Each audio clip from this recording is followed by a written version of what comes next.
Welcome back. वजीर खारजہ बलाول Bhutto Zardari German सफ़ीर के हमरा मुश्तरकः प्रेस कॉन्फ्रेंस कर रहे हैं। आपको बराह रास्त लिए चलते हैं। आपको बताएं कि वजीर खारजः बलाول भुट्टो जरदारी जर्मन हम मंसब के साथ मुश्तरकः प्रेस कॉन्फ्रेंस कर रहे हैं। आपको बराह रास्त लिए चलते हैं।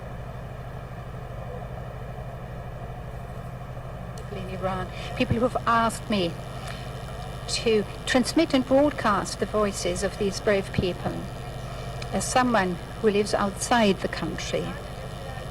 And thus I state here loudly and clearly at this press conference, we are not looking away. We won't look away when in the most brutal fashion peaceful demonstrators, teenagers, children are being bludgeoned, are being hijacked, are being taken away and imprisoned. We will not relent, we will not waver in our solidarity with these brave women and men. No matter how many guns and bludgeons are being used, this generation, these young people have made it very clear they want their voices to be heard, and they will not stop speaking out. Thus, we will continue to also be the voice of these people. We are raising our voices, we the politicians, in the United Nations, in the Human Rights Council, as we have done these days. And we also raise our voice to the Iranian ambassador, whom we have already summoned twice. And we also take action against those who are responsible for the brutal repression, using the means that we have at our disposal. On the one hand, we plan to impose additional sanctions. We're working with France together at the European level, and these sanctions are to come on top of those that have already been imposed. 4 sanctions systems with a total of 550 listings of units or institutions or individuals in Iran. This is what we have done and are doing at the European level these days. When the next council meeting takes place, we will hopefully take the respective decisions. And this means that those responsible for the brutal repression will have to face up and to accept the responsibility for those deeds. These people will not be allowed to enter the European Union. Their assets in the European Union will be frozen. Dear Belaval, no matter how tough the issues we have discussed and spoken about today, in your region of the world and in my part of the world, I am immensely grateful to you for having visited me in these difficult times. Because these days, more than ever, it is important that we stay in touch, that we talk to each other across regions, and Pakistan can continue to rely on our solidarity, especially with an eye to the terrible impact of the floods in your country. And I look forward to continuing the talks and the exchange of views with you. I wish you all the best for the millions of victims of the floods in Pakistan, and thank you for having come to Berlin today. Thank you. I am delighted to be in the beautiful and historic city of Berlin, and I thank you for your gracious hospitality and for your invitation, Madam Foreign Minister. And I picked up the thread of our conversation where it was left off in Pakistan in June 2022. The Foreign Minister and I had discussed bilateral issues and had detailed exchanges on regional and international developments of mutual interest, but most importantly, the climate catastrophe of epic proportions that we're experiencing back home in Pakistan. Given Germany's important position as the driving engine of European economies and politics, our bilateral relations assume crucial significance. Our relations continue to grow from strength to strength. Last year was special as we celebrated the 70 years of our diplomatic relations between our two countries. Global and regional developments warrant an even closer partnership to successfully address the growing challenges and seek enduring solutions for global peace and security. Most of all, decades of goodwill and cooperation between our two countries must be translated into synergetic partnerships for the benefit of our two people. Since we last met and since we last spoke, the ground realities in my country have fundamentally shifted.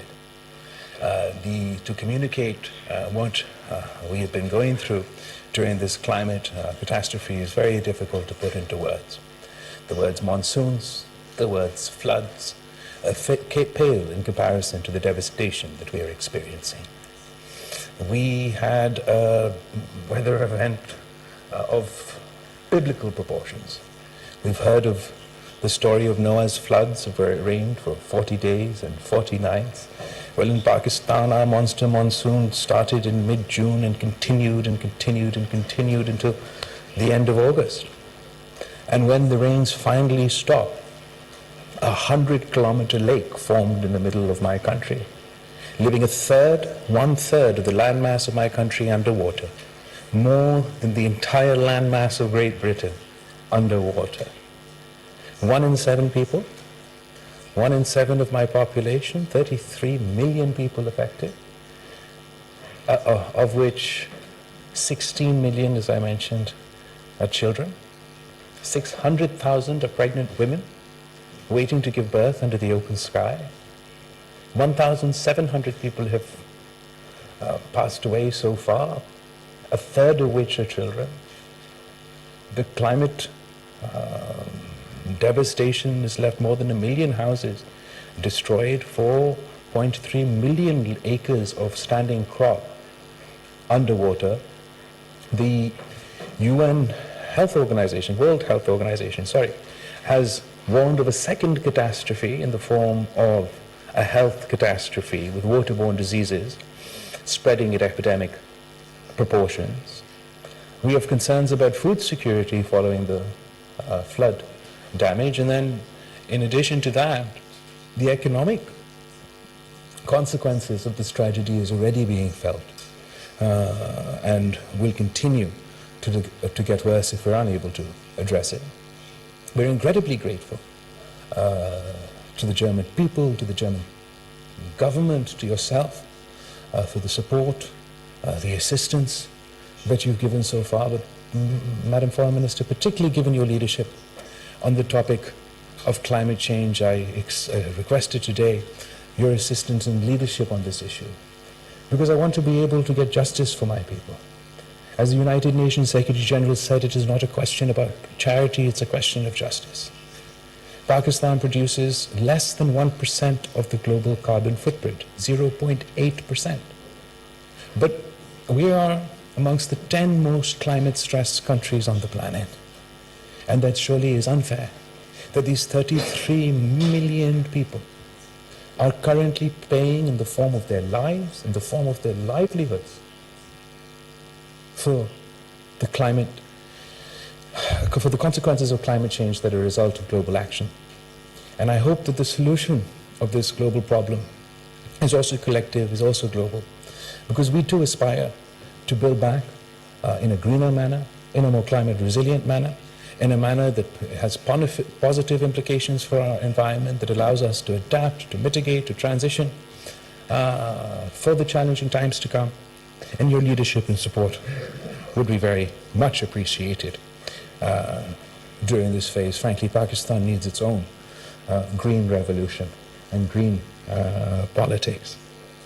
My visit to Germany builds on successful exchanges that we've been having over the recent months, not only at our level, whether it is your visit to Pakistan or our phone conversations, but we've also had the various ministers, climate change, commerce, Minister of State, having visited Germany earlier, and I am building on much of that work.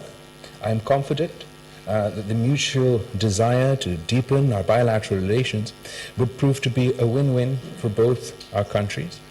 We had good discussions on ways to enhance our collaboration in trade and investment, in higher education, technology, and people-to-people exchanges. We have a significant number of Pakistani community in Germany And in addition to the positively contributing to German society, is also a strong bridge between our two countries. Similarly, Germany...